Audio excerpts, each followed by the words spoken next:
تفتكروا هصغر كام سنة بعد الفيس ليفت؟ داليا البحيري ترند بقوة، بس المرة دي مش بسبب مسلسل ولا فيلم. النجمة فجرت مفاجأة بعد ما أعلنت إنها عملت عملية تجميل خلت ناس كتير تقول إنها صغرت 20 سنة مرة واحدة. أنا من النوع اللي ما بحبش أغير في شكلي خالص، بس بقالي 2-3 حاسة إنه لأ، كل ما حد يشوفني وخصوصا تحت عينيا والمنطقة بتاعت رقبتي وهنا ناس يقولوا لي شكلك تعبان، انت تعبانة، وابقى مش تعبانة خالص ولسه صاحية من النوم.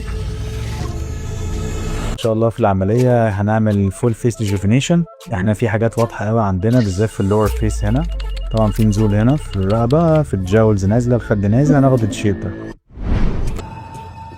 الناس لما بتشوفني بيقولوا لي ان انا شكلي صغر، زي فيلم سنة أولى نصب. داليا كشفت إنها عملت شد وجه عميق وشد رقبة وشد جفون، وقالت بصراحة إن التجاعيد خصوصاً حوالين العين والرقبة كانت مدياها شكل تعب، رغم إنها ما كانتش تعبانة خالص. ومن 2-3 أي حد يقابلها يقول لها مالك مرهقة، ومن هنا قررت تاخد خطوة جريئة وتعمل فيس ليفت من غير ما تغير ملامحها. بالعكس، قالت إنها رجعت شبه نفسها زمان.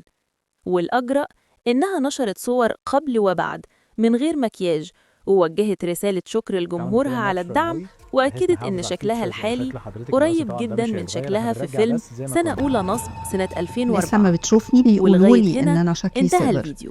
زي فيلم سنة أولى نصب.